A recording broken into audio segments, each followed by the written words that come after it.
This meeting is called to order. Good evening, everyone, and welcome.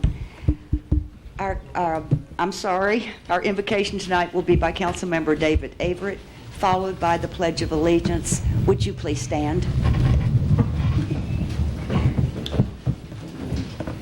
Heavenly Father, I thank you for this day in which you have given us. Tonight, Father, I pray that you will give us counsel and wisdom to make the right decisions for our citizens.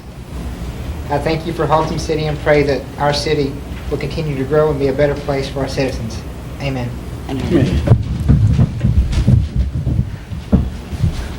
I pledge allegiance to the flag of the United States of America and to the republic for which it stands, one nation, under God, indivisible, with liberty and justice for all.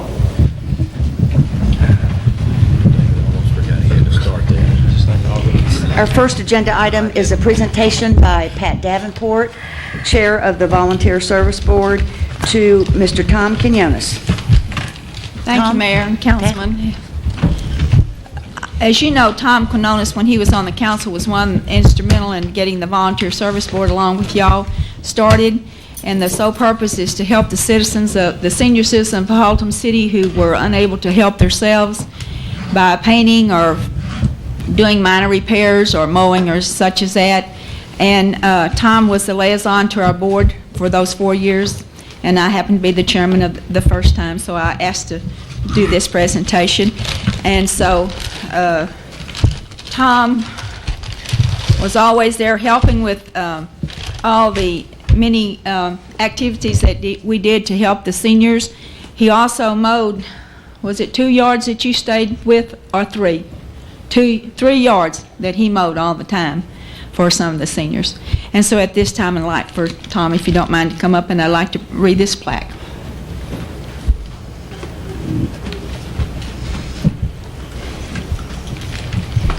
It says, presented to Tom Quinones in recognition and appreciation for his concern and untiring commitment to helping senior citizens in the community by mowing, making home repairs, painting, or whatever was needed, for setting an example for others to follow and being involved in making a difference in the lives of others, the Haltom City Volunteer Service Board, 1996 to 2000. Thank you. Thank you so much. Thank you.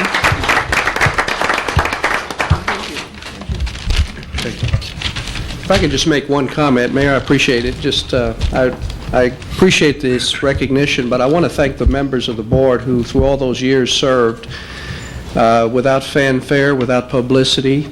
They've never sought it, and they've done their job, and they've served the city very well. They spend countless hours, not only of their time, but of their money as well, and they don't get recognized for that much. So I want to thank the board, all the members who have served through the years publicly, who have done it without self-serving interest and doing it for the interest of the city, and I appreciate their help very much. Thank you very much. Thank you, Tom.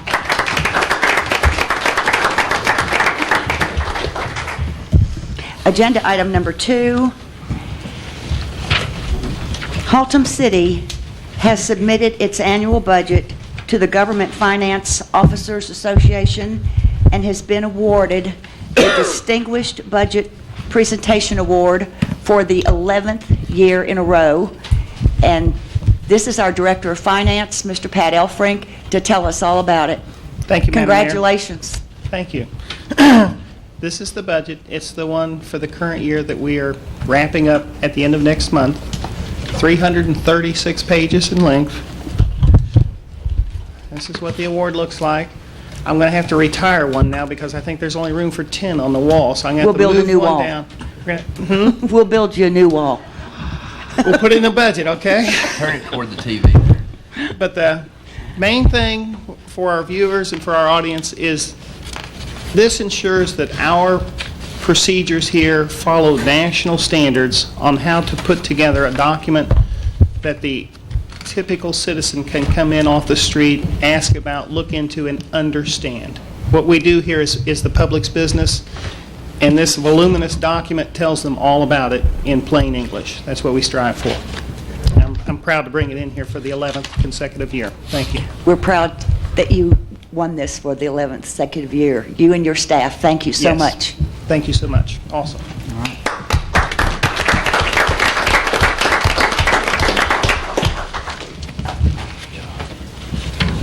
have an item that's not on the agenda, ladies and gentlemen, but I do want to read this into the record and for everyone's knowledge, because this is for the month of September and will not have another council meeting prior to that. This is a proclamation that I'd like to read. In the year 2000, the month of September is declared National Prostate Cancer Awareness Month. In the year 2000, approximately 180,000 men in the United States will learn that they have prostate cancer. And across the nation, prostate cancer is the most commonly diagnosed non-skin cancer in men. Approximately 32,000 men will lose their lives to this disease this year, and 1 in 6 men in the nation are at risk of developing prostate cancer during their lifetimes. African American families are disproportionately affected, and African American men have the highest prostate cancer incidence and mortality rates in the world. Prostate cancer has accounted on average for 15% of the nation's cancer burden and 15% of male cancer deaths. It has received on average only about 5% of the funds this nation commits annually to cancer research. Research suggests that men could reduce their risk of prostate cancer mortality if they followed recommended prostate cancer screening guidelines, including examination by a healthcare provider. Increased awareness and use of early detection practices by men is essential to controlling prostate cancer. Now, therefore, I, Nancy Watkins, Mayor of the City of Haltom City, do hereby proclaim September 2000 as Prostate Cancer Awareness Month in the City of Haltom City, and urge all men in Haltom City to become aware of their own risks, talk to their health care providers, and whenever appropriate, get screened for the disease. I further encourage all residents to become involved in the war on prostate cancer and through this city's education and advocacy initiatives. And we're going to do a video tomorrow evening at the library with some members of the American Cancer Society and a prostate cancer survivor and a spouse. And this will be airing on our HCTV beginning in September. We'll also have information available for anyone that would like to become more educated about this. It affects the whole family. This disease is a disease in men, but it does affect the entire family. And I'm wearing this today so that you will know that anytime you see this, this is the blue ribbon for cancer, prostate cancer awareness. And we'll be running telephone numbers that you may call for information, and we'll have some screening information. Hopefully, we're going to have some place where you'll be able to go for those that are not insured or underinsured, where you'll be able to get a free screening for prostate cancer. Our next agenda item is our consent agenda, and it consists of agenda items number 3 through agenda item number 12. Councilmember Jennings? Thank you, Madam Mayor. I'd like to move to approve the consent agenda with the change regarding purchase of real property to the minutes discussed in pre-council. Thank you. Councilmember Williams? For a second. I have a motion and a second. Please register your vote. Motion passes unanimously. Our next agenda item is a public hearing. Mr. Eisen? Thank you, Madam Mayor. This item, as you indicated, is a public hearing on a final plat of an approximately 16-acre tract of land located between McLean Road and Northern Cross Boulevard. The purpose of the plat is to accommodate the construction of a multifamily residential district consisting of a 398-unit apartment complex. And the applicants are here this evening if you have any questions of them. Since this is a public hearing, I'll now open this public hearing. Are the applicants the ones that have filled out the speaker's request cards, Mr. Lovelady and Mr. Anderson? You are the applicants? Do you wish to address the council, or do you want to wait and see if there are questions? All right. Mr. Lovelady, you as well? Yes, ma'am.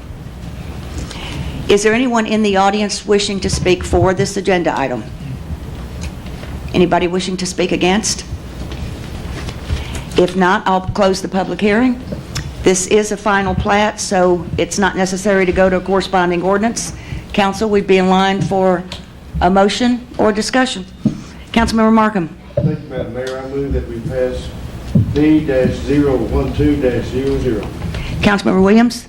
I'll second that with some discussion. Excuse me? I'd like to second that with some discussion. And I don't know if this discussion's out of order or not. Okay, go ahead. Can I do that? Yes. Okay. And I don't know if this is out of order or not. Had a couple of questions on this 398 apartments in this complex. Is that right? They're going to be 2-bedroom, 3-bedroom, and 1-bedroom. Very few 3-bedroom. Most of them are going to be 2-bedroom in there, correct? You want to come forward, please?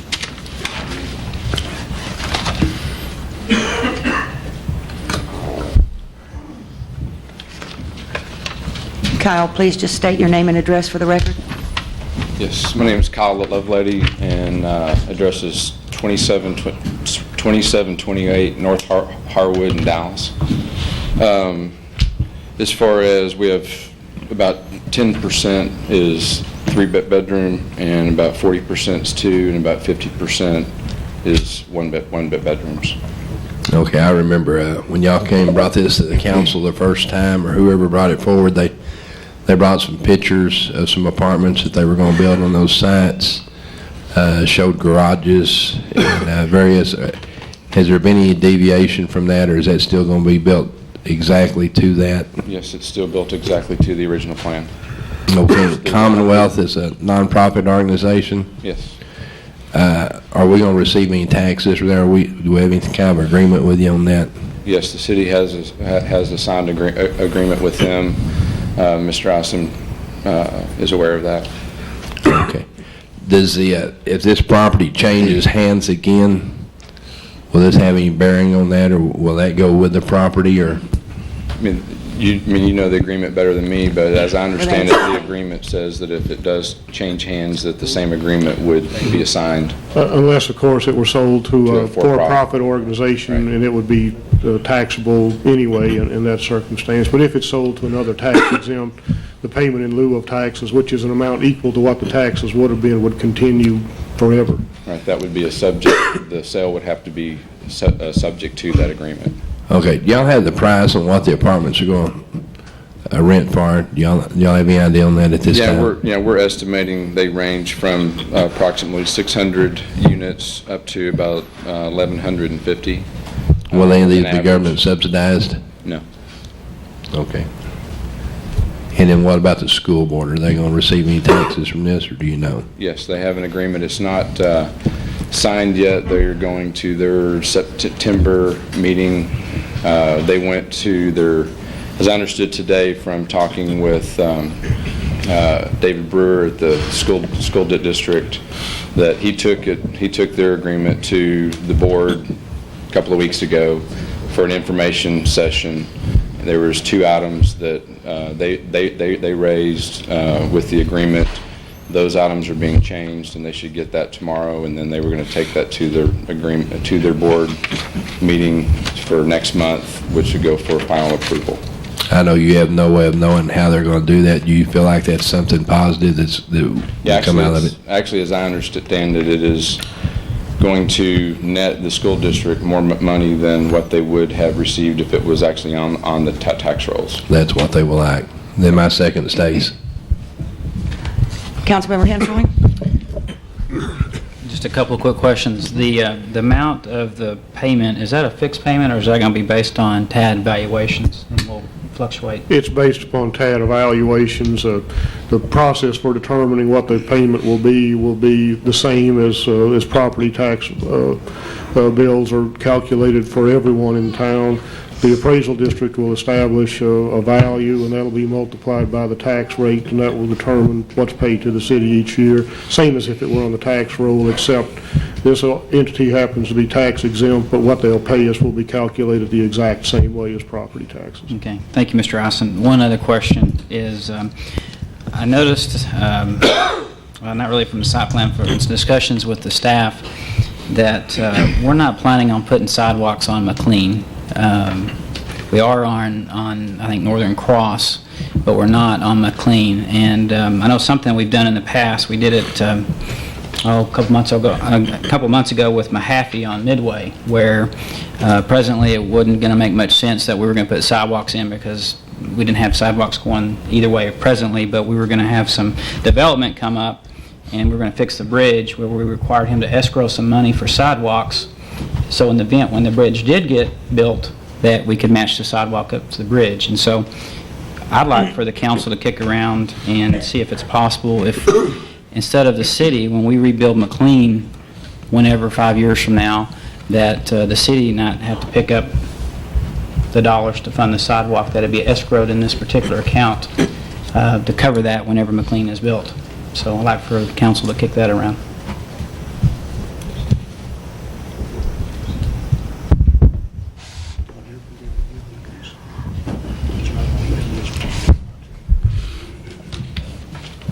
Name and address, please, Mr. Gilly. I'm going to address that. That was an item that was dealt with a couple of years ago. I'm Gary Gilly with Mercantile Partners. We're the sellers of this property. My address is 2650 Meacham Boulevard in Fort Worth. It's been almost 2 years ago now, but we did escrow $115,000 plus with the city of Haltom City to cover both anticipated assessments for McLean Road and the sidewalks that would be constructed at the time that McLean Road is built. And that money has been in escrow for several months now. Fantastic. Thank you very much. I have to admit, I don't recall, Mr. Gilly, and apparently you do, if that escrow did include sidewalks or if it was street construction only. It did include sidewalks. Okay. Thank you very much. If there's no further discussion, Councilmember Markham? One quick question. Mr. Gilly and our city manager had a question there, and are you satisfied with Mr. Gilly's answer on that, Bill? Or do we need to look further?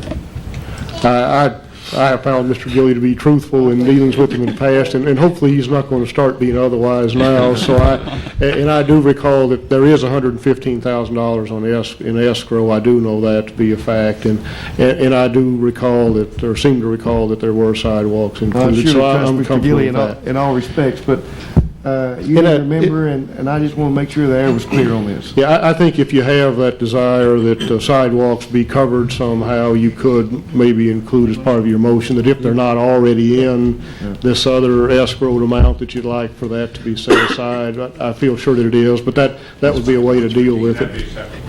Okay. It's really our intent on the video. Okay, fair enough. Okay, I would ask the, are you in line for the motion, Mayor? Well, we have a motion and a Right. second, but just to amend it, How do we need to amend that, Counselor, in a legal way of what we were just discussing? Have the mayor recognize you and pose an amendment. Okay, but how, do we need to word that in any particular way, like Mr. Eisen suggested? That we need to include in the motion the $115,000 specifically for sidewalks? Well, and actually, the amount for sidewalks wouldn't necessarily be $115,000. $115,000 that's been escrowed is for street assessment or a Right. portion of street assessment. Right. So some small part of that would be sidewalks, but whatever the calculated amount is for sidewalks would be escrowed if it's not already included in what's already been escrowed by the property owner. The motion to that effect, I think, would be sufficient. So moved. So second. so, Thank you. thank you, Karen. I have a motion and a second. Please register your vote. Motion passes unanimously. The next agenda item is our Visitors and Citizens Forum. A 5-minute time limit will be granted. Council cannot discuss or debate any issue brought forth at this time, nor can any formal action be taken, as it is not a posted agenda item in accordance with the open meetings law. And I do have one speaker's request from Mr. Jesse Crawford. Are you in the audience, sir? Would you please state your name and address for the record? Yeah, I'm Jesse Crawford, 4545 Stanley Keller, Haltom City.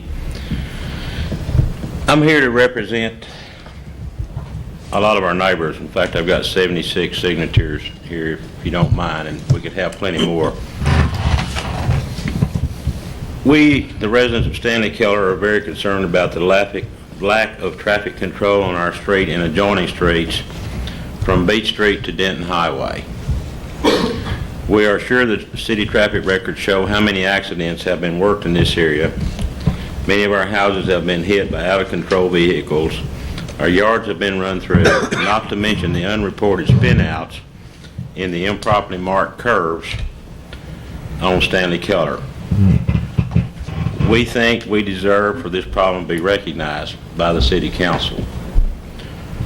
We are not asking for redesign of streets or anything like this. We're not asking for more law enforcement. We have a lot of officers out there, but they're never there at the time you need them. We've got an extreme speed problem.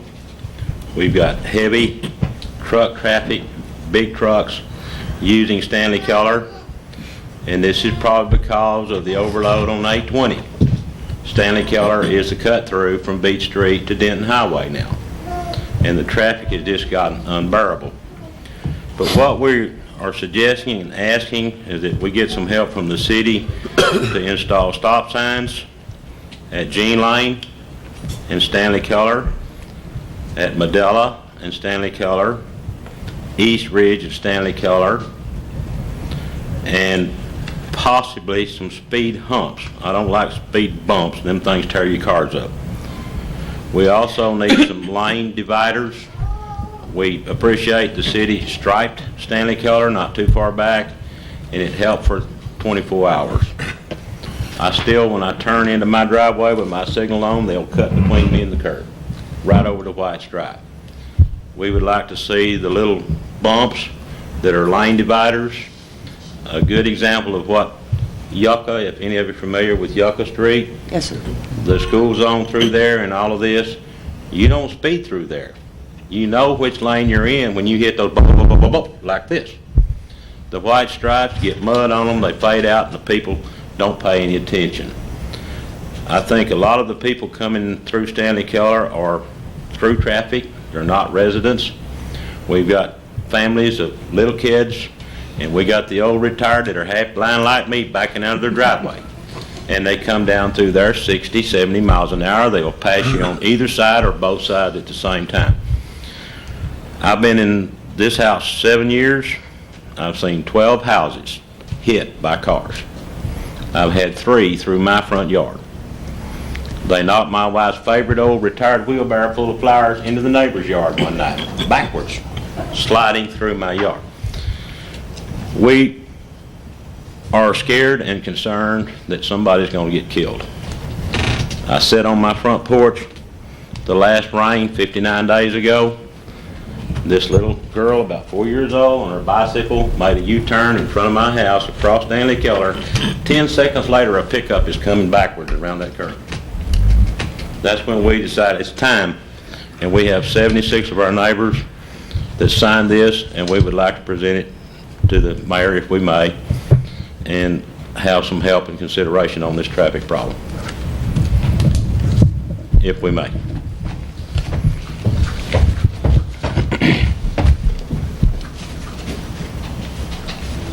Thank you very much. You're very welcome, and someone will be in touch. We will appreciate it. Thank you. Thank you for your consideration. Thank you.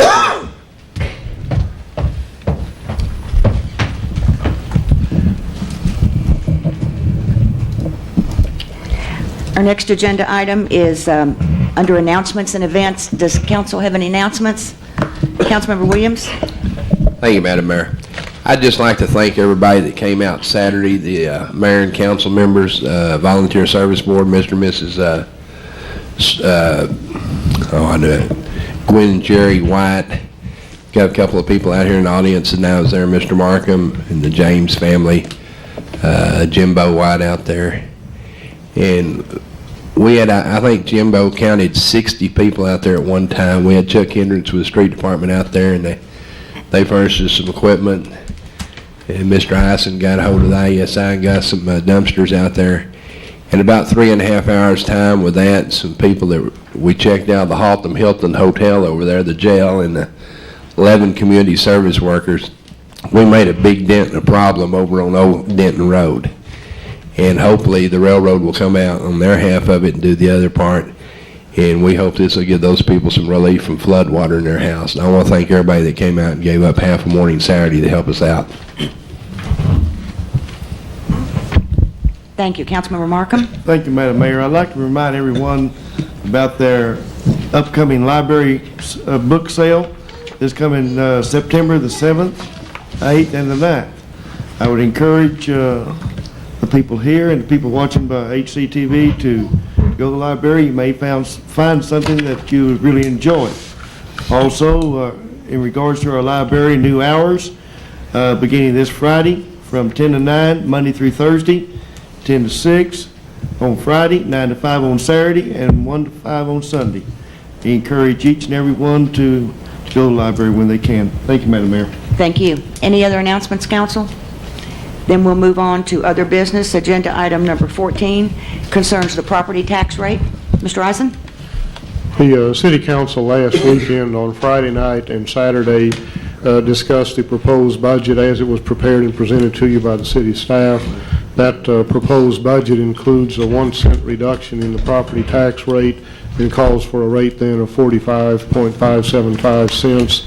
Because that rate exceeds the so-called effective rate, which is a rate that has to be calculated by state law by more than 3%, it's necessary for the council at this point to set a date for a public hearing on the tax rate. That date that's recommended to you is September the 11th. And again, the proposed rate to be advertised, we would recommend to be 45.575 cents. And by advertising that rate, it would mean that you could either adopt that rate or any lower rate, but no rate above that on the 11th. Thank you. Councilmember Hurley. Mayor, I'd like to make a motion that we approve the proposed tax rate for 2001. Councilmember Jennings? That's for a second. I have a motion and a second. Please register your vote. Motion passes unanimously. Agenda item number 15 has been tabled, so we'll move to agenda item number 16, consideration or action regarding approval to purchase one used electric truck from Golf Cars Plus for the Fire Services Board. Councilmember Patino? Oh, I'm sorry. Did you mean to turn that off? No, I thought it was from the last item, but I do like to make a motion on this item. Mr. Eisen, did you have any explanation that you wanted to make first? Not unless you'd like for me to. Okay. All right. Councilmember Patino? If we're in line, I'd like to make a motion that we approve this $1,500 for the purchase of this golf cart to be used for the Fire Service Board. Thank you. Councilmember Williams? That'd be for a second. I have a motion and a second. Please register your vote. Motion passes unanimously. Agenda item number 17 has been pulled from the agenda, so we'll move on to agenda item number 18, the Minority Affairs Committee. Consideration and/or action regarding appointing the members of the Minority Affairs Committee so that they will be under the same guidelines as other boards and commissions of the city, and they will abide by the same rules and regulations and be appointed by the council. And I do have one speaker's card. Mr. White, would you come forward, please, and state your name and address for the record?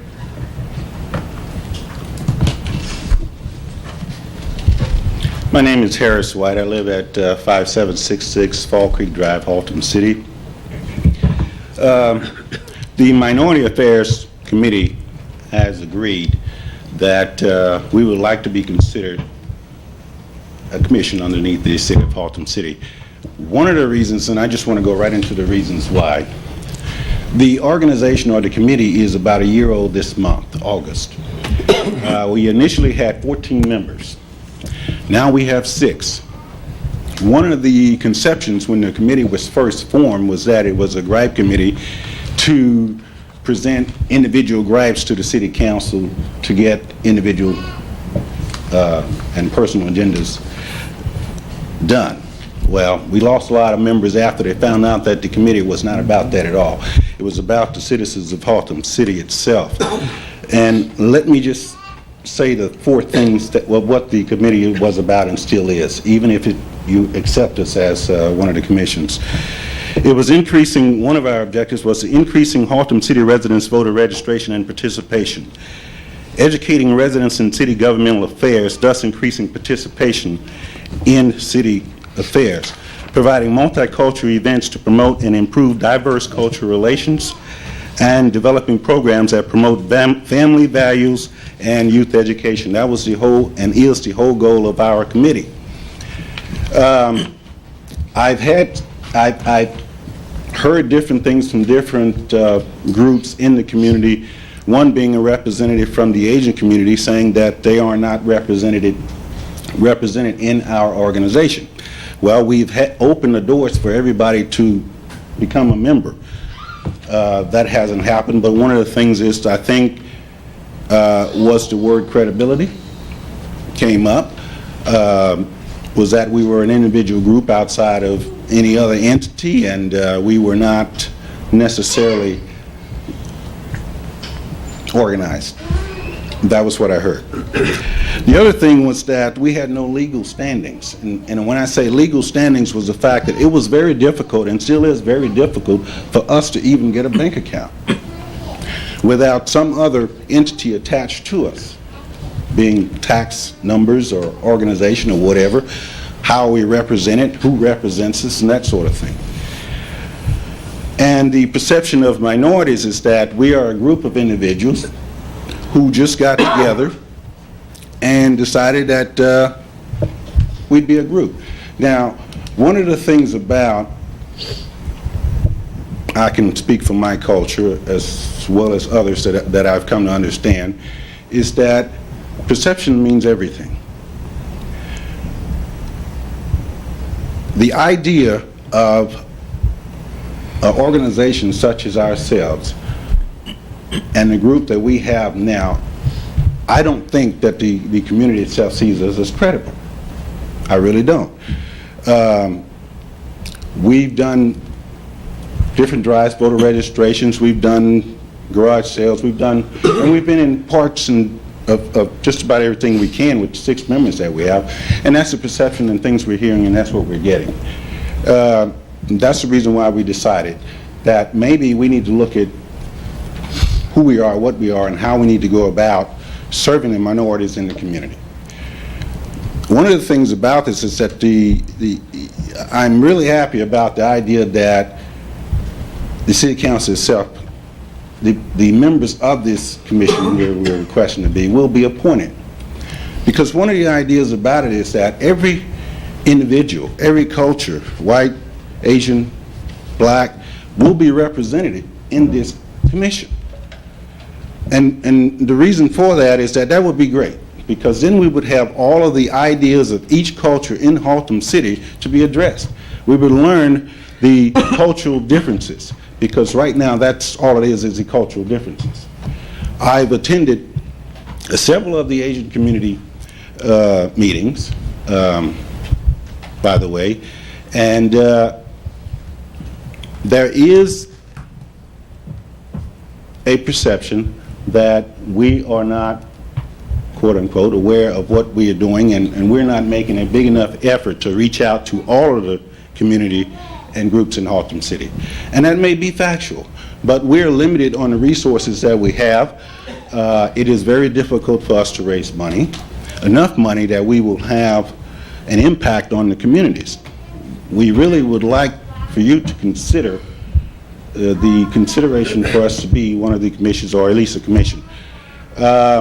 One thing that had me concerned was this, though, about the way this is read, was that it says consideration and action regarding appointing members of minority affairs committees under the guidelines of other boards and commissions of the city to abide by the same rules and regulations appointed by the council.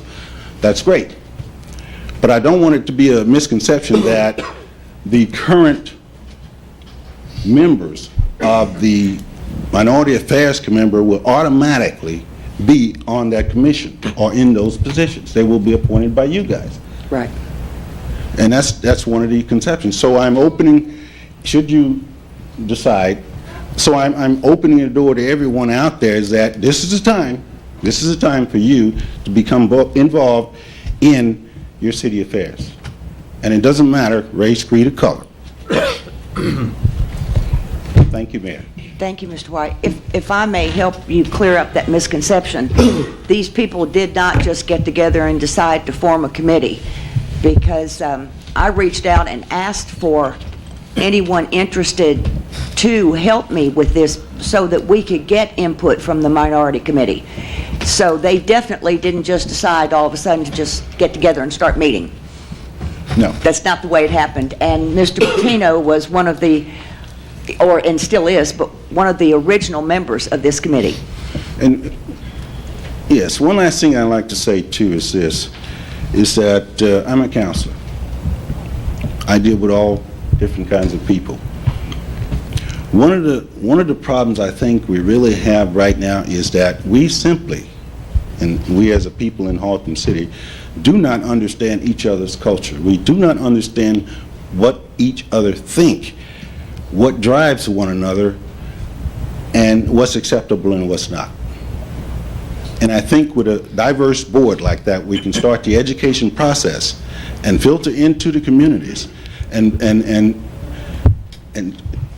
storing up some events where we all can get together, and then we'll learn. Excellent point. Thank you. Thank you, Mr. Harris.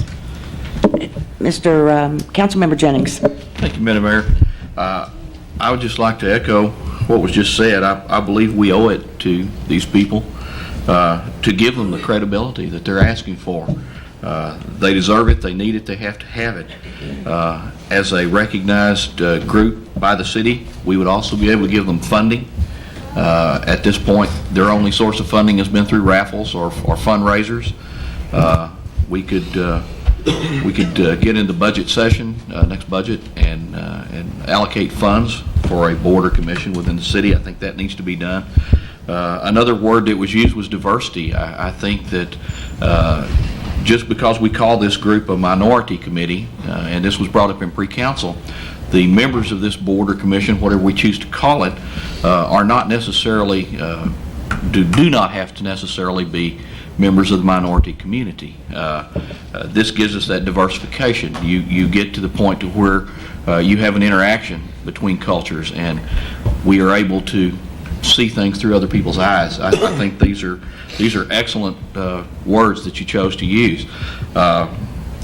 One thing that we would give a committee such as this would be a group identity. I think now they're out there, they're certainly laboring to the best of their ability with the limited tools that they have. I think we owe it to them to give them the necessary tools to perform the function that our mayor envisioned when this was formed in the first place. An excellent idea. I think now is the time to take the foundation that we've laid and give these people every benefit that we possibly can as a council. And I would certainly be in line for a motion when you're ready to have one. Thank you. I'll be back to you. Councilmember Avery. Well, I have a question. How many cities in Northeast or in Tarrant County have minority committees? Probably none. Probably none. Probably none. This committee here, what have they done in the last year to try and create an interest in their? Well, with 6 people, you can't do a whole lot. See, I'm having a hard time understanding why we should turn this into a commission and fund something that in the last year hasn't been able to do anything to create an interest in the committee in the committee. I don't understand. Madam Mayor, could I Yes, answer that? Thank sure. you. Let me see, how can I put this? Basically, what we're asking these people to do is to get in a boxing contest with one glove tied behind their hand. The mayor has asked that they form this committee, and they go out and try to work within the minority group of our city to do good deeds for our city and make everyone aware of the community that we live in and of the different ethnic groups that we have. But they have also been hamstrung by the fact that they've had no funding. They've had no true identity by the city. We formed the group, but we haven't given them the credibility that it takes to get the job done. They're not asking for anything over and above what any other board or commission has. They're asking to be recognized as a board or a commission or whatever we want to call it. It would be the same thing that we just did, David, with the Fire Services Board. We couldn't fund the Fire Services Board because they weren't an official committee. Yeah. We had to recognize them as a committee before we were able to help them as a city. This group certainly deserves the same degree of help that we gave the Fire Services Board. Does this group have a mission statement or any goals and objectives for the next year, say, should we decide to? I was under the interpretation that he just read Right. Oh, was what that their mission statement was. Okay. And certainly, once they became a recognized board or committee, it would be up to the members of that board or committee to determine what their true mission statement would be at that point, what they wanted to do. You have to realize these people have not been truly affiliated with the city. We gave them our blessing, but that's pretty much all we gave them. And they're just asking for a little help here, and I think we owe it to them. Well, what have they done in the last year to try and generate revenue? I understand they need funding. Well, what have they done in the last year? Mr. White was just telling us they'd had a garage sale. Yes. And they've had a couple of minor things that they've tried to accomplish. And one thing they did that didn't involve any funding was that one Saturday at Kmart, they tried to get people interested in voting. That wasn't a fundraiser, that was just a community service type thing. That's the only thing that they've done. That's it. Madam Mayor, Yes, sir. if I may, can I also, Yes. Councilman Avery, also this committee has, for 3 Sundays, they went to St. John the Apostle, and they set up to register voters there, and particularly on the Hispanic side. During the Spanish Mass, they were out there to try to get as many voters as they could to sign up. Mr. White was recognized by the census also, and he That's right. for participating, and this committee was also very involved on the census. So I think in the short period of time and with the members we had and with resources, I think that this committee really has done something. Also, I might add that I think that by the city allowing this committee to be part on a permanent basis like any other boards and commissions, I think Haltom City is unique in a sense that, from other cities, in a sense that you asked the question that how many other cities have this committee. I don't think that too many cities in this area in Tarrant County are in the same position as Haltom City.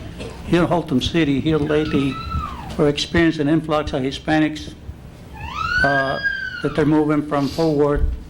They see something they like in Haltom City, so they're trying to, evidently they're seeing something better here, and I'm glad that they are moving here.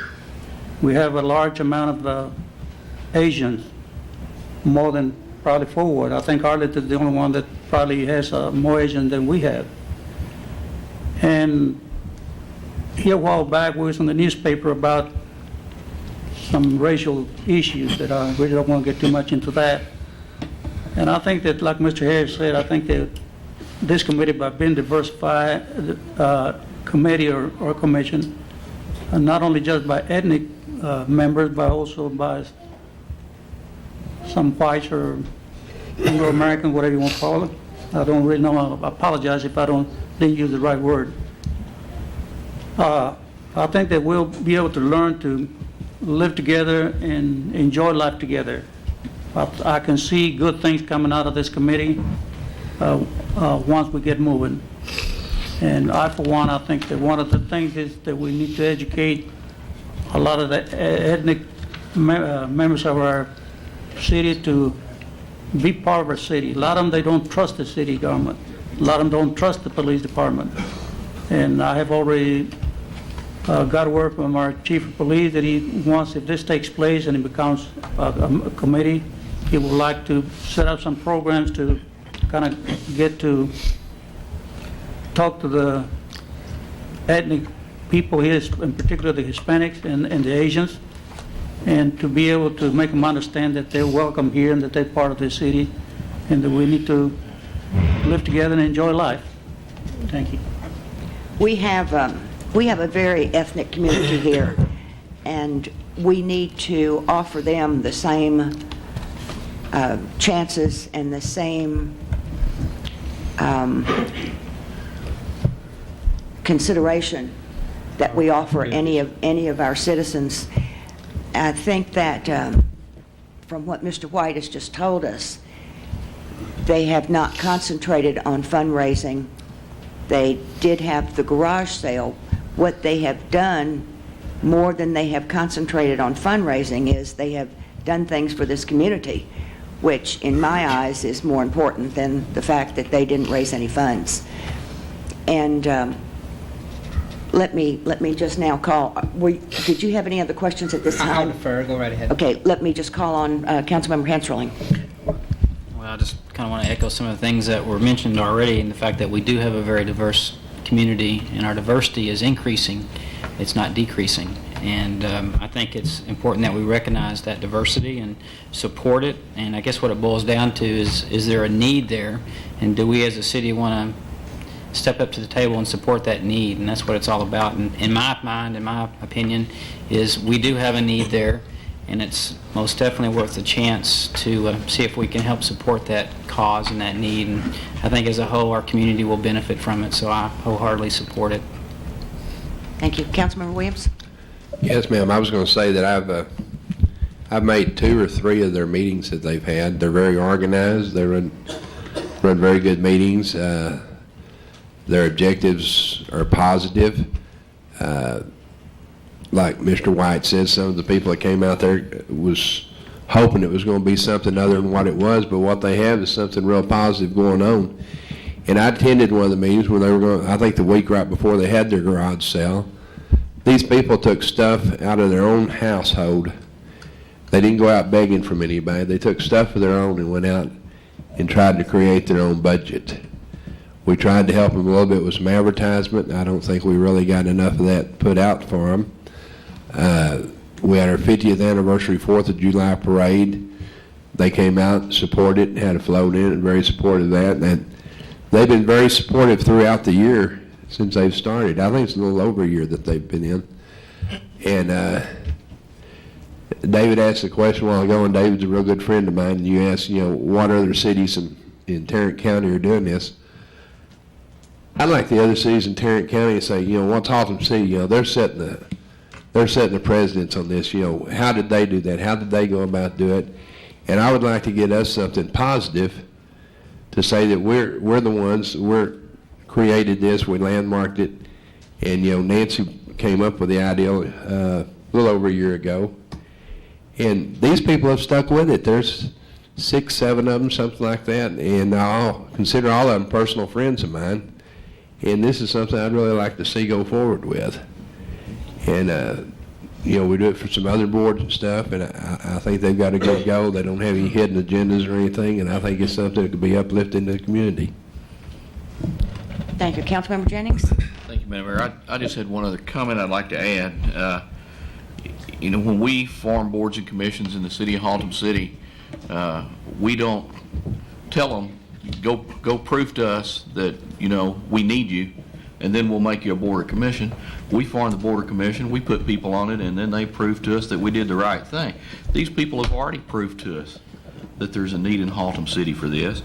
I don't think it's fair to put any larger burden of proof on that group as there would be anybody else. They've worked with their own funds.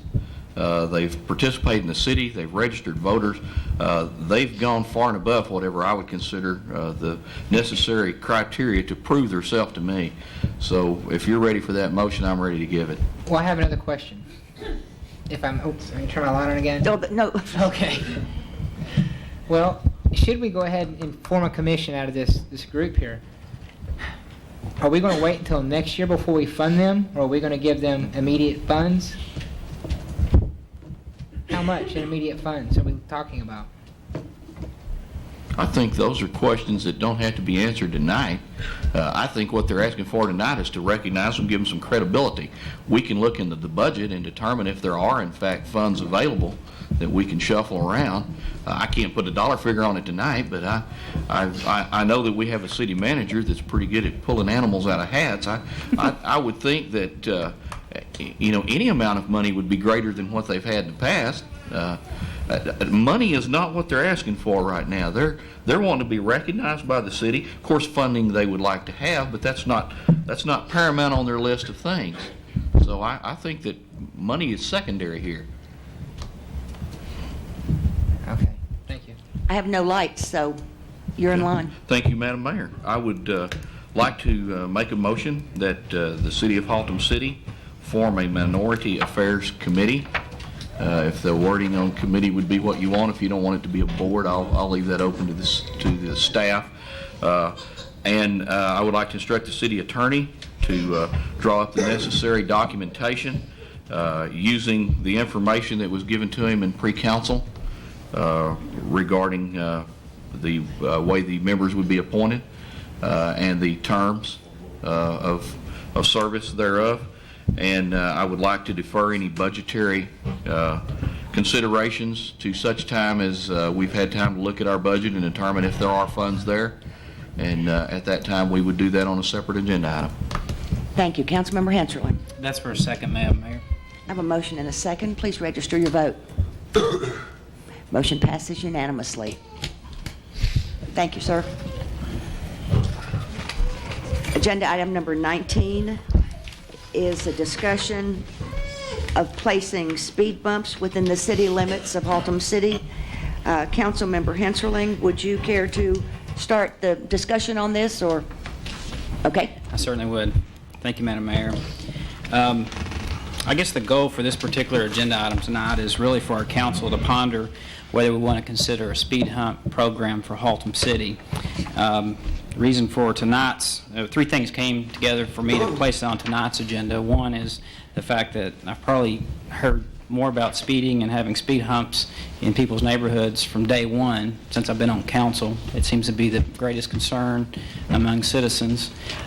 Secondly, we did a citizen survey recently. It was randomly done, and we had a response of 60+% of the respondents that said they would support and like to have speed humps in their neighborhood. And then lastly, we're right in the middle of budget time, and if we do want to consider something, a program that might incur some cost, we like to try to incorporate in this next fiscal year budget. So all these things came together for me to put this on here tonight. And I know this is an issue that's people usually have their mind already made up whether you're for them or against them. It's kind of a love-hate type of topic. But what I've done is first I want to state that I don't think one shoe fits all with these speed humps and our approach to a speed hump program. I think there are special places around town that it might be viable, and I think there's certain criteria and processes that would need to take place for speed humps to be implemented where necessary. And what I've tried to do here is try to compile some information, objective information from some surrounding cities, what they're doing, how they've done it, and I've retained all of their ordinances regarding their speed hump programs, and I've kind of summarized it in these 2 pages I've handed out both to council and to staff. I believe some members of the audience have a copy of it as well.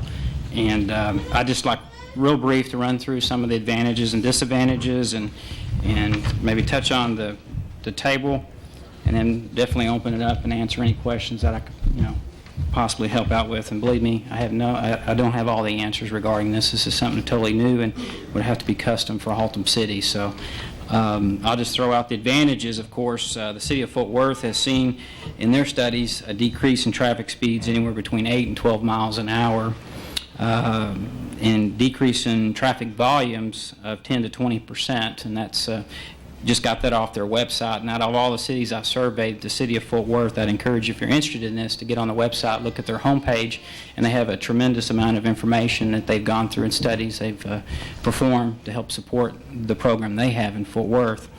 Of course, it discourages cut-through traffic if you're in one of those streets that's around lights.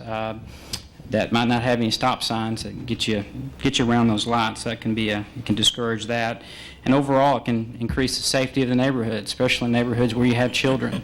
And I wouldn't even limit the children. Maybe, these days we have a lot of walkers. We have seen the walkers in my neighborhood are typically senior members, and the young folks are out working, I guess, and the seniors have some more time on their hands. But some of the disadvantages, of course, can delay response time of emergency vehicles, can slow down folks that are on rollerblades or on bicycles, non-vehicular traffic, can increase volumes in adjacent streets to streets that have speed humps, because they're going to still try to cut through, but they're going to try to avoid the speed humps.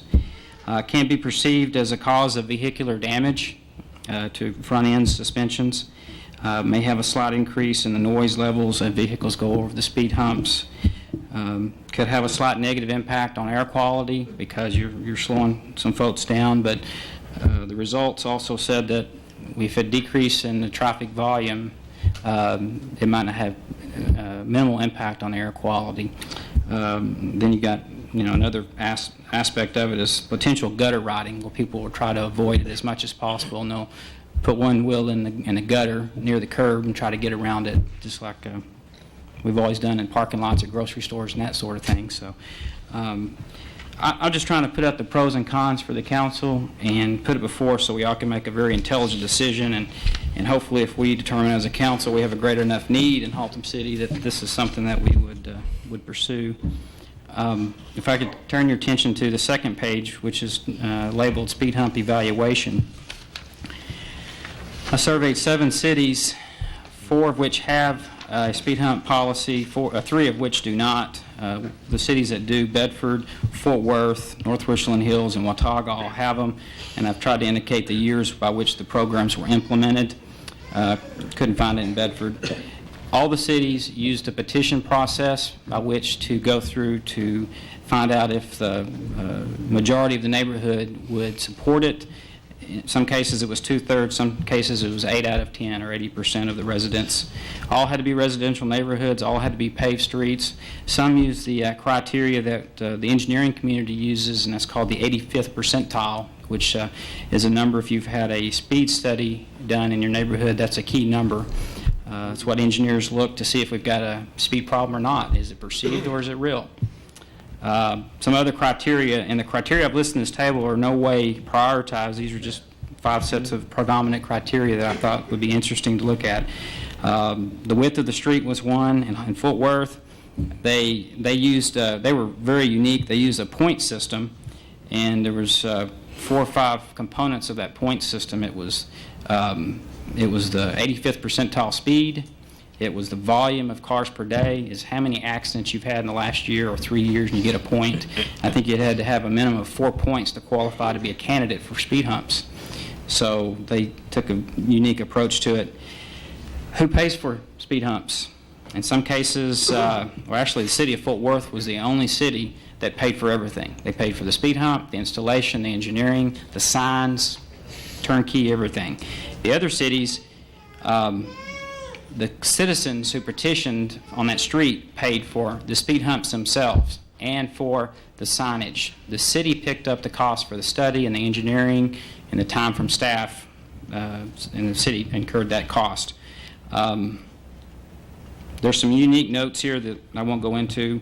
All the speed limits had to be 30 mile an hour or less. Anything above was not even considered to be a viable candidate for speed humps. And then 3 out of the 4 cities added some criteria in there that they could not be emergency vehicle routes, trying to keep them out of the pathway of mainly probably our fire, and then some police as well, but didn't want to negatively impact response times because that's very critical. And there's some general notes down here I won't really go into, but one thing is probably key and worth mentioning is the fact that, if you had 80% that petition to have it, it would take 80% or the same petition amount to have the speed humps removed, whatever percentage that was. So it was, if 80% to get them approved, 80% to get them removed. And the cost, the same way. The cost Actually, I don't have that particular detail. If they're citizens, I believe the citizens were still responsible for the removal of the speed humps at that point because they paid to have it put in the cities other than Fort Worth. So, there's a lot of criteria that go into this, and, I must just tell you what I said earlier, if there's a need, and I must say, to me, there's a very perceived need in the community because it's been vocalized to me on many, many occasions. And so I'm just want the council to consider this, and if this is something that we need to, help to slow people down in our residential neighborhoods, I'm all for it, and I want to create safe neighborhoods, especially with kids and with everybody. We have a lot of neighborhoods that do not have sidewalks, and that's something the city is doing now for reconstructed neighborhoods and reconstructed streets. But we have a lot of neighborhoods that don't, and a lot of people, of course, everybody's on their bike. Pedestrian traffic is in the street, so I think the speed humps would slow people down and increase the safety. So with that, I'd be glad to answer any questions council might have or see what their pleasure on this is. Thank you. I have a speaker's request card from 3 residents on Starlight. Do you have a spokesperson, or do you all want to say different things about this since you all live on the same street? Could you choose one person maybe to speak for your street? Yes, I've just been appointed. You've been appointed? Are you Harold? I am Harold. Hi, Harold. Will you please state your name and address for the record? I'm Harold Crockett, 4608 Starlight Drive. Madam Mayor, council members, I appreciate you taking time to address this. I especially appreciate the study that you did. I also appreciate the study that there's a report from the city engineer to the chief of police dated March 27th of the year 2000, where they did a study in our neighborhood, and I appreciate that. It helped me get some of my ideas together. I don't know how long ago it was, I guess a couple of decades ago, Jim Wright helped give 3 and 4 lanes on a Jim Wright freeway that destined our 2 lanes to become Interstate 820 parking lot, which shoves the traffic onto Glenview and Starlight Drive. And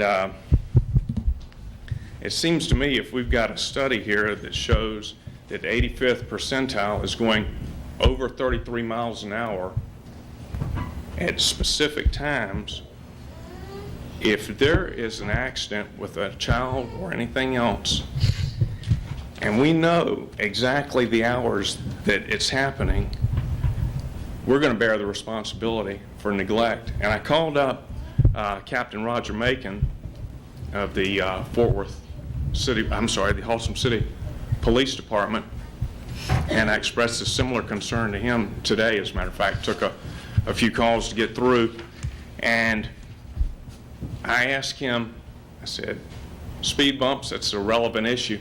If you would set up radar, I'm not asking for a massive dose, but at the specific times the traffic study shows the 85th percentile is cruising fast, and you're out there a couple of days a week for several weeks so that the people that are on vacation and miss the first wave of radar are able to enjoy the blessings of the second visit.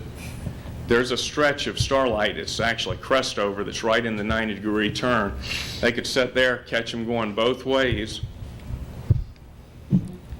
All that can do is bring money into Haltom City as opposed to paying money out for speed bumps and speed humps. It may be that that's the right answer, and I was an enormous advocate of the speed humps and speed bumps prior to this. He said, Captain said that they had been on Starlight for radar, and I said, I believe every time that's been for radar aimed on Glenview, and I've been there for 15 years, and I have never seen radar set up to catch people speeding on Starlight. And it was a good conversation. It was not adversarial, and I hope that it's not understood that way. I said, if you catch me going over the speed, I'll take the ticket. I want that kind of thing. And I don't think it's very hard to figure out. We have the traffic report. We know exactly when people are speeding. I know the police are very busy, and I don't mean to undermine their schedules, but if they get out there a couple of days a week at the busy times that are spelled out in this report, it would be pleasing to me enormously. And I didn't talk to y'all ahead of time, so this is just Crockett's baggage. You'll have to bear with me. If that doesn't work, or if Captain Macon is unable to appropriate that support, then I'd be back in here enormously stirred up and wanting to advocate either. And matter of fact, I told my neighbors, I said, hey, I'll get out there and work and help install the speed hump. You know, if we are endorsed and embraced and sanctioned to put it in, I'll get out there on a Saturday and I'll move concrete or whatever it takes. But I'd just love for the city to get some revenue from hammering these people that buzz through the streets. And I know when you see radar set up a few times, you quit taking a shortcut. Or at least I do. Maybe y'all will keep going on it. But I don't like radar. And I would like to see that, and I would like for the council to punctuate my call to Roger Macon and have this addressed. I'm not asking for it 52 weeks of the year. If they could just come in and do it a couple of days a week at the specified times for several visits, and I don't think it's that different on Sabelle or the other streets that are raising the question. I just have not seen the radar there, and I'm sorry. I'd love to see it. I appreciate your time. Do you have any questions for me? I do have several lights on. Maybe you'd like to just hang loose in the front Okay. row so you Yes. wouldn't have so far to Yes, to ma'am. walk. Thank you. Councilmember Markham? Thank you, Madam Mayor. I think what this gentleman said makes a lot of sense, and I can't help but agree with him to a point. You know, when we've had these crime watches ever since I've been on the council, I guess I've attended probably 20, 25, 30, all over the city. The number one topic that you hear from everyone is regarding speeders. No matter what different part of town, young and old, it makes no difference. Their number one topic is speeders. What can we do to slow them down? This gentleman brought up a good point. You know, the radar works real good for a few days, and we've tried this in different areas. I know the police department and fire department's not too enthused about speed humps. Neither am I. But I do think it's an area that we do need to look at. I would not want them on my street, personally. But I have the same problem everybody else does in front of my house. I've seen cars go down there. Of course, I'm going to say they're going 100 miles an hour, and they're not going that fast. But I know they're going 50. They've got to be. But I do think the speed bump thing, or speed humps, whatever we want to call them, I think this city has a place for them. They're not for every street by any stretch of the imagination. But I do think there's a place, and to some extent, I do believe there is a need, a strong need. Our police department, I was going to get back to that, our police department, you know, you can set up radar and work it a couple days a week, whatever. But our police, believe it or not, my friend, our police, you know, they've got a lot of area to cover with the amount of manpower that we have. And they can't sit there day in and day out for 3 or 4 weeks or longer. I don't want it. A couple of days this week, I know. a couple of days next month. But, you know, it may slow them down for a while, and I think it would. But over the long haul, I really don't think it would be effective. Again, I really think the speed humps are probably the best way to go in a lot of areas of the city. In some areas, they just won't work. But I think it's something this council, this city needs to look at. Thank you, Mayor. Thank you. Councilmember Patino? Yes, I think that the problem of speeding is just not only on Starlight. Speeds are everywhere. Statewide, nationwide, everywhere. They visit them after they visit Starlight. Yes. And I'm with Mr. Crawford. I don't like speed bumps because it kind of tears up your vehicle. But then again, whatever the citizens need, I would fully support it 100%. If they need the speed bumps, then I would support that. But I feel that with police visibility, more visibility, and radar, I feel that a lot of that can be cut down. And I agree with Councilman Markham, this only slows it down for temporary. Well, I think if we continue to have our Judge Bino dispense the justice that he's been doing here lately, I think that they'll bring their attention pretty quick. When they get some stiff fines, I think that they'll stop and the word gets around. And I feel after a while they're gonna say, I think that we all need to slow down, and that's gonna be citywide. And because those speed bumps, like Mr. Markham said, there's a place for them. But also I would like to hear some input from their feelings from our fire chief and also as well as our chief of police on this matter. We'll get them out here in just a few minutes. Councilmember Williams? Thanks, Madam Mayor. Mr. Coggett, I appreciate y'all coming out from Starlight Drive, and I appreciate you being selected spokesman for them. I've talked to each and every one of these neighbors out there. They're spread out all the way down Starlight Drive and around to the corner where you're at. And I've sat in their front yard and I've watched these cars come through, and some of them I probably think are running 50 or probably running 30, but some of them I think are running 70 or running 60 or 70. And we sit out there for an hour before and watch these cars come by. And I didn't read your mind before you got here, but we discuss all this in pre-council before we come out, and the chief of police is standing at a high's throw behind me back here. He's Chief Billy Hammond. He's over Roger Macon, and Roger's our assistant chief. And I just told the chief prior to coming out here this morning or this afternoon that we write plenty of tickets on Belknap Street, 28th Street, and Denton Highway. And I have a lot of friends that have businesses on those 3 streets, and I never get a complaint from anybody on 28th Street, Belknap, or Denton Highway complaining about cars going too fast in front of their businesses. But every time we go to a crime watch or any kind of a little party in any neighborhood, that is one of the major concerns. And I had asked the chief a while ago in pre-council if we could start moving some of these patrols over into the residents to where these people will know that we're patrolling residents as opposed to that. Now, I'm open-minded. I will look at the speed bumps. And,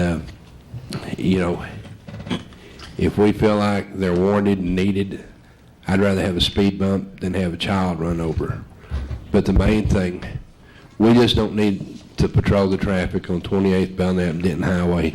We need to patrol Haltom City because all of us are citizens of Haltom City, and that's what I would like to see is these cars moving around. And I don't know how often y'all see one in your neighborhood. I see one in my neighborhood back when they delivered our packets every other week. Now that we pick up our own packets, we don't see that car there. But I would like to see our beautiful white cars sitting on some of these side streets running radar. And that's all I have, Madam Mayor. Thank you. Councilmember Jennings? Thank you, Madam Mayor. Before I get into some of the things I have to say, you mentioned you had 3 speaker cards, and I know Mr. Crockett did a very good job, but I was concerned that there might be some other people out here that has something to say, and before I get into what I'd like to say, I'd like to hear what they have to say. All right. I was going to ask, there's 2 others, if they had anything to add to what Mr. Crockett had to say. Do I have a speaker card from you, ma'am? Norma? Noma. All right. Noma, would you come forward, please, and state your name and address for the record? Is it too late to get put on that speaker card? I live at 4625 Starlight. And Starlight comes off Denton Highway going due east, and it curves and goes south. The people coming from the Denton Highway going north do not know it curves. They're doing 70 miles an hour. When they get to that curve, they automatically lose control. I have seen 4 cars in yards across my street. I have had 2 cars in my yard. I have had a telephone pole, or it was a light pole, hit on the left side, and it hung over my garage for about a week before anybody fixed it. I was mowing my yard this week, and I was almost knocked out of my own yard by somebody coming around that curve and missed it. I could feel the wind. I had my back to it. Now, I was told by somebody at one of our meetings that they didn't like speed bumps because a teenager was killed going too fast on a speed bump. Well, if I'm knocked out of my yard by a car that loses control, I mean, you know, I'm not a teenager, but I could have been dead. And I could have been dead if that pole had hit me too.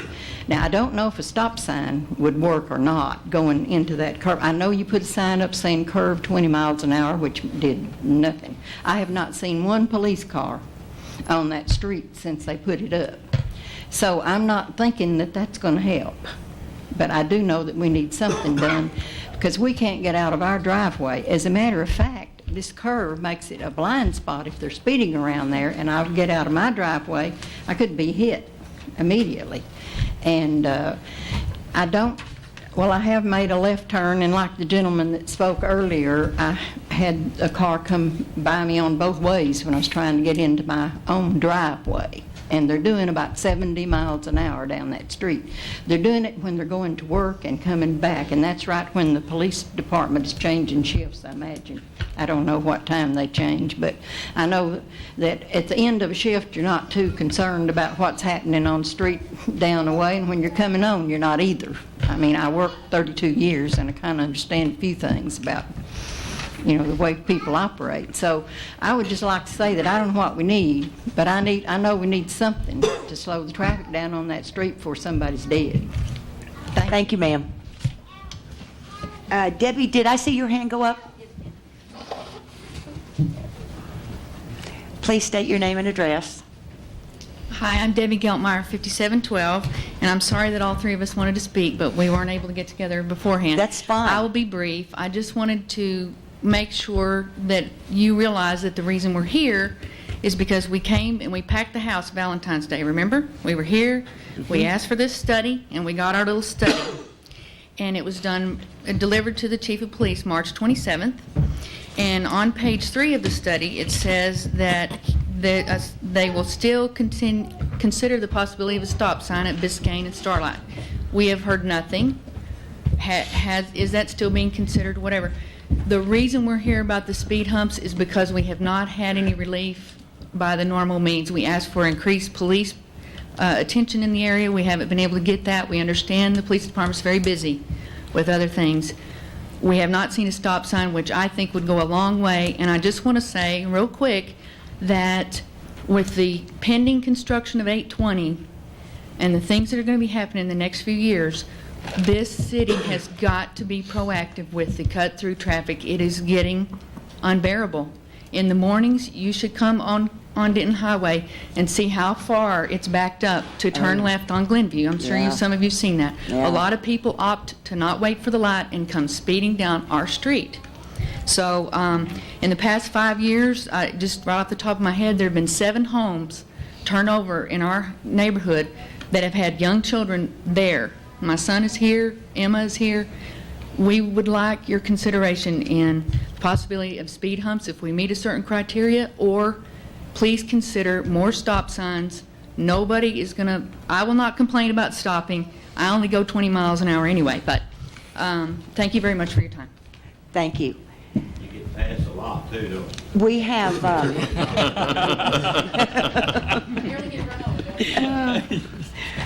I'd like to have our fire chief and our police chief come out and give us their views on these items. They have been able to hear and see all of this in the back room, and we'd like to have your personal feelings. This is our fire chief, Jerry McIntyre. Thanks, Mayor, Council. I have to go on record as being opposed to anything that gets in or interferes or creates a roadblock to us providing emergency services to our customers. With that being said, our goal is to access our customers within 4 minutes. And so anytime we put another hurdle to jump, that puts more time in our response. Over the past few years, we've spent thousands of dollars putting in Opticon systems to allow us to get through traffic lights safer and more efficiently so we can trim these response times down. Our goal is to do this citywide and keep our response times under 4 minutes. Our job requires that on EMS calls even, that our greatest opportunity to make a difference is accessing that patient within 4 to 6 minutes. In a fire situation, it applies also. We need to be able to get there to make a difference. We need to get there before the 8-minute mark. So these things are real important to us, and I understand the community's desire to slow that traffic down too. But we also want to be able to get there when that incident occurs or that accident happens, that we can access those folks quickly and make a difference in the outcome.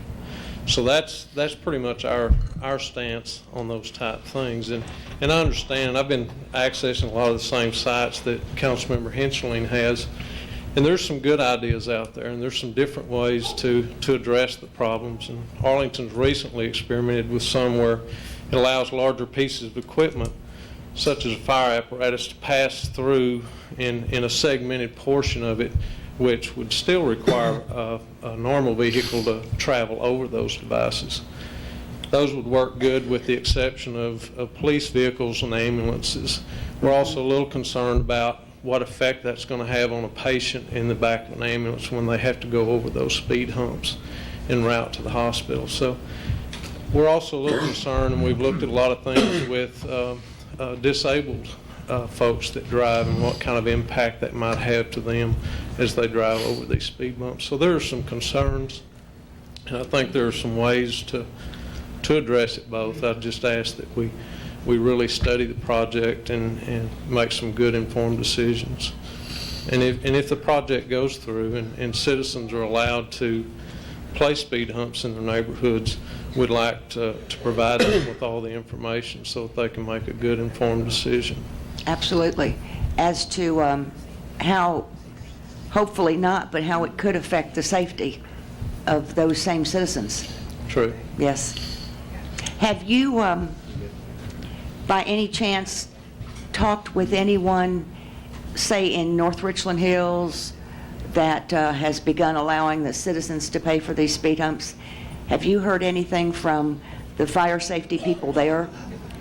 No, essentially in North Richland Hills, they have kept them out of the major response routes, and that's something that I would strongly encourage, because that affects a whole large group of folks or community, that if we place speed humps on those emergency routes, that really slows the response time down. So I would encourage that we follow that same route if we do this project, simply because that would really, it's just going to take more time to go over 17 humps than it would 1 or 2. So as long as we don't just saturate the neighborhoods with them, right, it could possibly have a less of an impact on emergency responses. Thank you for your input. Chief Hammett? Thank you, Mayor and Council. Your feelings, please. Well, generally speaking, I echo what Chief McIntyre said. Our primary concern is our ability to get to our customers also. From a practical standpoint, though, it doesn't impact law enforcement near like it does fire and ambulance service. We would be experiencing basically the same thing as any other motorist driving down the city street on a speed hump. Of course, we have some equipment in there that's going to get a little more wear and tear and a little more jarring because of something like that, but its impact on us is not going to be as significant as fire and ambulance service. And for the good people on Starlight, too. I wish I had enough people to put them down there all the time. Unfortunately, we do cover the entire city, and there's no way. I mean, as all of you know, there are far more residential streets in Haltom City than there are business streets. And Mr. Williams mentioned that we should move some of our activities to residential streets. I agree with that, Mr. Williams.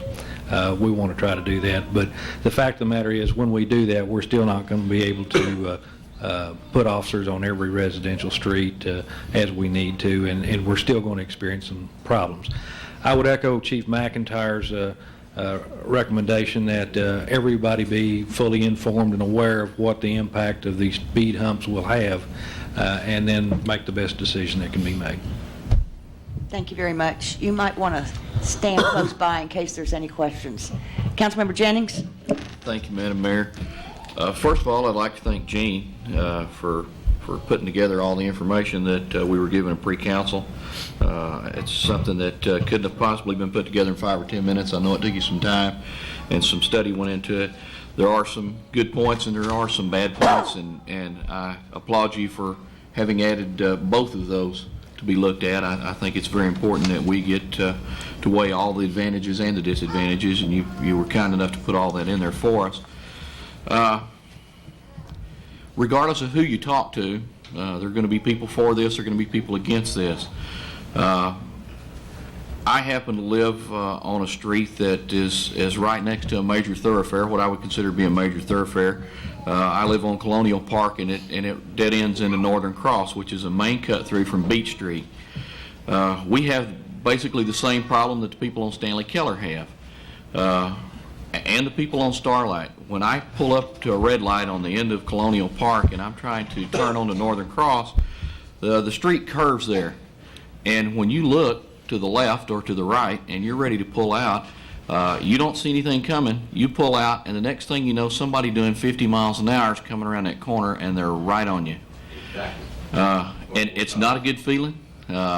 Somebody's going to get hurt. We've got to address that problem. Can you put speed bumps on major thoroughfares? No, you cannot. So you must address it some other way. I don't see speed bumps on Haltom Road happening. I don't see speed bumps on Broadway happening. I don't think anybody would ask that we even entertain these thoughts. But there are other solutions. Stop signs, such as the one that was mentioned earlier. Stop signs are great. They don't do you any good if they're sitting down there in the maintenance garage. We can look at our reports and we can say, yeah, stop sign, we need to think about that. Well, it'll sit there until you think hard enough to pull it out of that maintenance garage and put it up. You know, one thing might not make a difference, but if we do 4 or 5 small things, then certainly we're gonna slow it down a little bit. Now, am I totally against speed humps or speed bumps or whatever you want to call it? No, I'm not. I think that there are places for them within our city. I think other cities have proven to us that they are a viable option. We've talked about them. We haven't talked about height. You know, there's a big difference between one that's a foot tall and one that's 4 inches tall. The width of a speed hump would also matter. I've seen some in other cities that are 18 to 24 inches wide. It's a small ramp on one side, a hump, a small ramp on the other side. It's enough to let you know that when you're going across it, you need to be slowing down. I certainly would not like to live on Stanley Keller or any other road where I wake up and see somebody in my driveway or in my house because they were driving so fast they couldn't stop or they couldn't make the curve.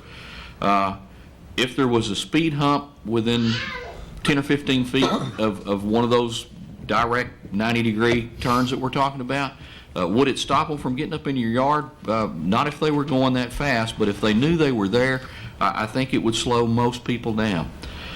I would have to be for the possibility of entertaining putting speed humps within our city. I don't want to tear up our equipment because I pay for that equipment just like everybody else out here does. I don't want to slow the response times of our fire department down to where somebody's house burns down or somebody's house is broken into and our police or fire department are impaired getting there and someone loses their life on account of a speed bump. But other cities deal with this problem. Haltom City is no different. We should also be able to deal with this problem, and we should be able to do it in an intelligent manner, and we should be able to do it for the betterment of all of our citizens. Now, I don't know how we go about doing it, but I do know if we don't get started, it's never going to get done. If those stop signs stay in a maintenance garage, they'll be there from now on. If we don't slow this traffic down, it will be fast from now on. I think that there's a combination of different avenues that we can use, and Chief McIntyre stated that you know, these main thoroughfares have to be open. I agree they do. Can we put I would personally be for, 1 or 2 speed humps on a street as opposed to 15 or 20. You have to use your head when you go into making a plan like this. You have to think it out, and we're going to need everybody's help and everybody's input to do this in a manner that's going to be good for the citizens and good for the city. Everyone needs to know going in that this is not going to be an easy thing to get done. Does it need to be done? Yes, we need to slow people down. I think that we're going to need a little more study on it. I think we're going to need some input from other cities as to what they're doing. I think we definitely need to know, as far as height goes and the construction of these, what is the best type to use that would not be detrimental to our equipment but would still get the job done that we're going to do. These are questions that we don't have answers to right now because we're right on the cusp of deciding what we're going to do. But I'm in agreement with Gene. I think that this is something we should look at, and we should look at very hard. And I appreciate the people that answered the survey.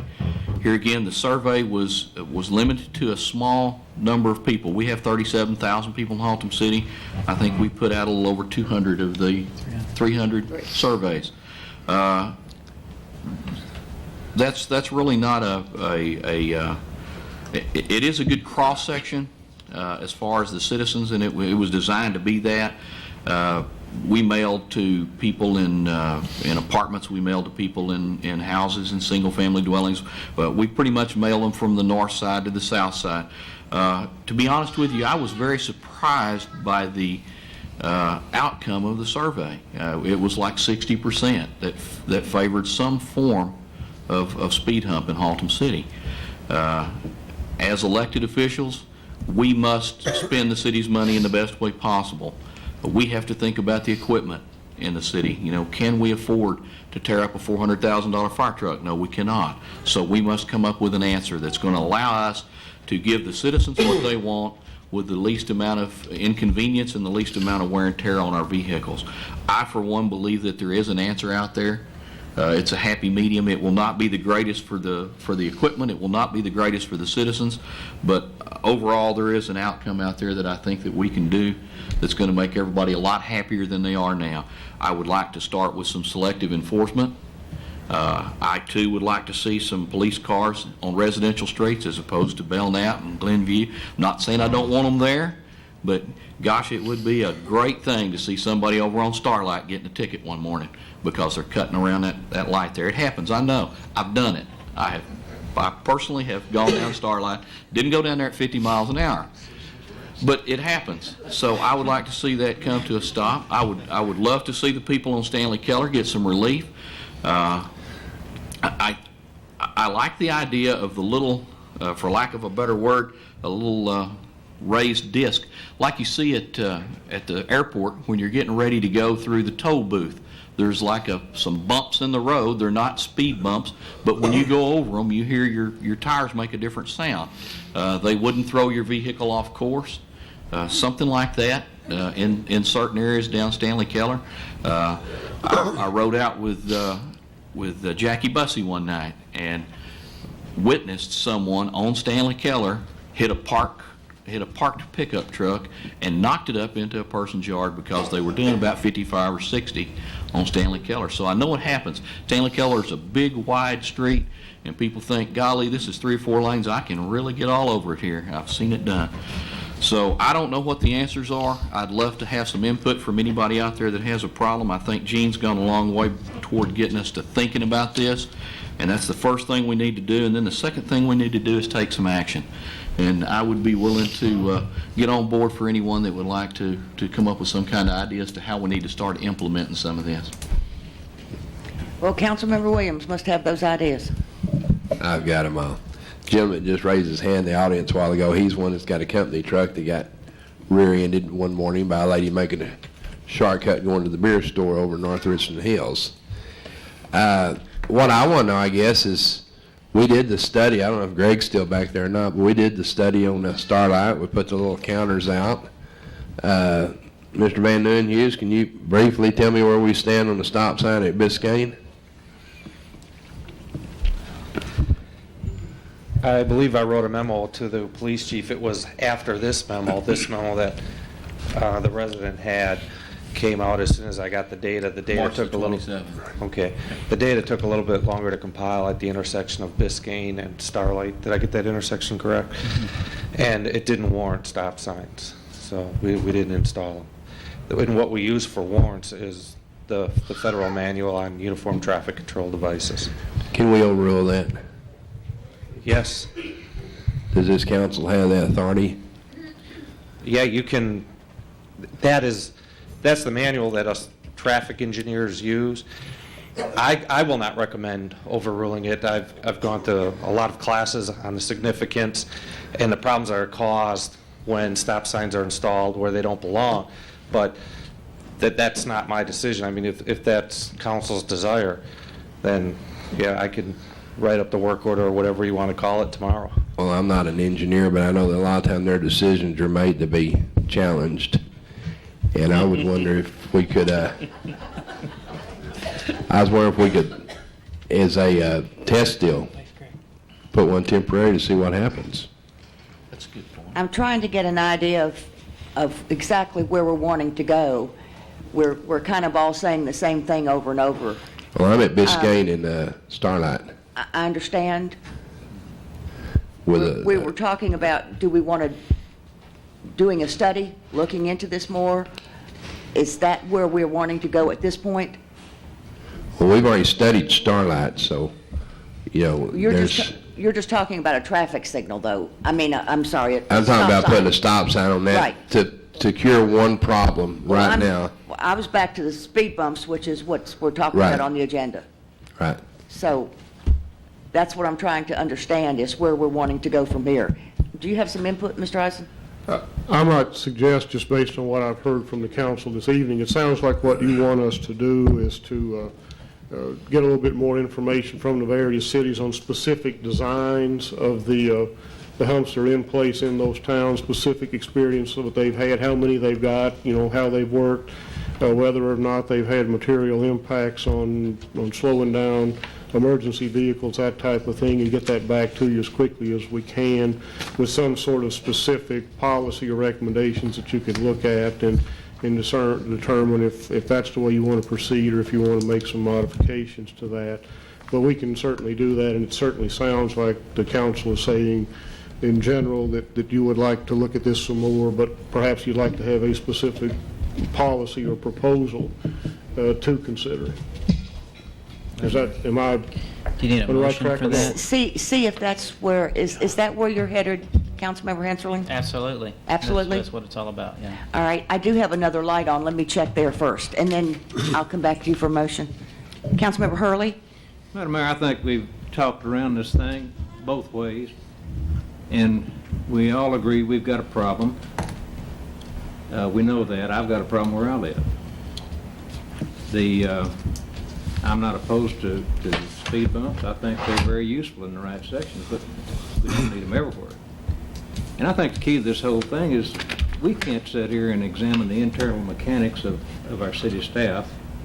I think the city manager is best placed he's got the staff, he's got the engineer, the police department, the fire department, to develop a plan where stop signs need to go, where the lane dividers need to go, and where the humps need to go. And that's with the consent and approval of the people in the block at their expense.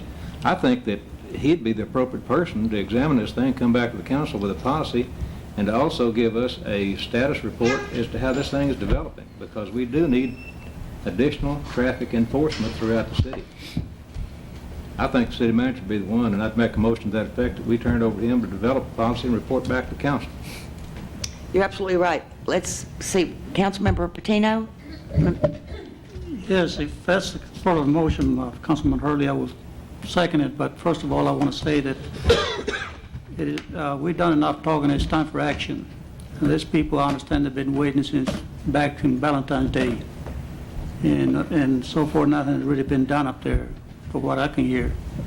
So I think that we're doing some talking. I think we need to get our police department to be a little more visible and maybe issue some more citations on Starlight. But I do agree, and I will second that, what Councilman Hurley said, that... Well, that actually, I had reserved the motion for Councilmember Henserling. Go ahead. But you can certainly second that one if you want to.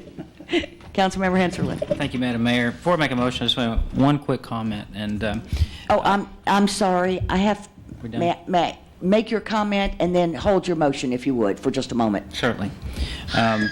Just want to recognize that this is a complex issue and there's a lot of people involved. In no way do I want to undermine the authority of federal regulations and the authority of our city engineer, because city engineer in a lot of these cities, of course, makes the ultimate determination where they go, and he's an incredible integral part of this process, and we're going to have to rely on his expertise and his experience to know what's the right decision in some of these cases. And I don't want to do anything that's going to overly jeopardize the situation. So I just say that with a word of caution and respect for our staff and everybody, police department, fire department, city engineer.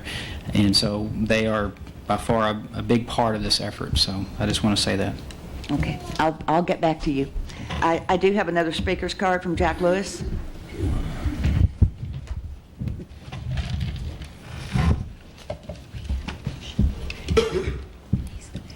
Please state your name and address for the record. Okay, thank you, Mayor and council members.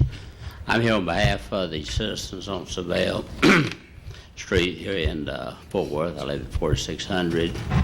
And at our Crime Watch meeting recently, we had approximately 80% of the folks that were there sign a petition to get speed bumps on Savelle for the same reason you've already heard. And so I'm just passing this on to the council from them. I don't have the answers, so that's up to y'all.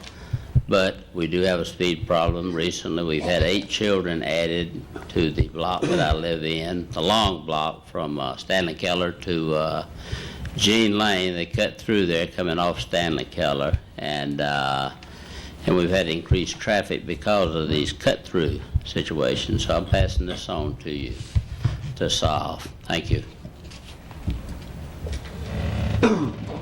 Councilmember Hurley, do you mind withdrawing your motion to I had already promised Councilmember Henserling? In effect, that he makes a similar motion. Thank you. All right. Good thing I am going to make a similar motion. Do you remember what that was? Sure. We're going to give this issue back to staff, and we're going to have them do some research and evaluate this a program for Haltom City and bring us back something that we can kick around as a council and hopefully implement for our citizens. Thank you. And I'll second. you got it? Motion and a second. Please register your vote. Mr. Markham is here. He's out. Motion passes with Councilmember Markham absent. Our next agenda item are the boards and commissions. Do we have any appointments, gentlemen? Madam Mayor, I have one I'd like to make.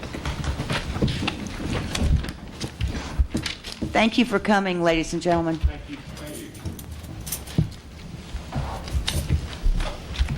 To the Beautification Board for Place 6, I'd like to appoint a James M. Jimbo White, Jr. at 5020 Ira Street, Haltom City. He's already proved his worth on a couple of projects, and he's very public-spirited and very knowledgeable, and I think he'll make a good volunteer. Okay, he was getting after it Saturday with us, wasn't he? That's right. Councilmember Henserling. I'm sorry, did you have another? No, that's right. All right. Councilmember Henserling? Thank you, Madam Mayor. Before I make my appointment, I'd just like to make a brief comment. I'd like to say a public thank you to Mr. Bob Watkins for his years of service and his contribution to our Zoning Board of Adjustment. He's given up a lot of himself and a lot of his time, and he's added some expertise to that commission. So I just want to say a public thank you for him for all he's done and the time and the donation that's gone to benefit our city. And with that, I'd like to make an appointment to the Zoning Board of Adjustment of a Mr. Gary Sanders. He lives on Bruce Spruce. I believe his address and phone number is on file with the city secretary. Gentlemen, will you please move to ratify the two appointments of this evening?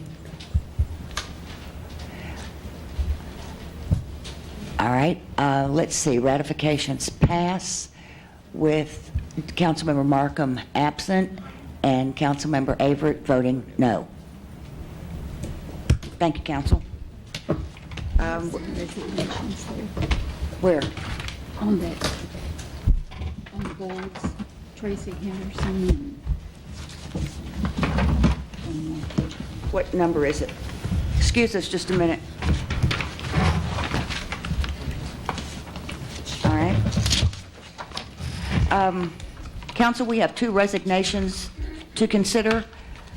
The resignation of Tracy Henderson from the Parks and Recreation Board, and the resignation of Bill Louthan from the same board, Park and Rec. So could I please, would you please vote on that? And that does pass with Councilmember Markham absent. Thank you, Mr. Eisen. Thank you, Helen. We're all here, kind of, so we have no excused absences this evening. And so pursuant to the Open Meetings Act, council will now recess to executive session pursuant to sections 551.071 and 551.073. We will recess at 9:19 p.m.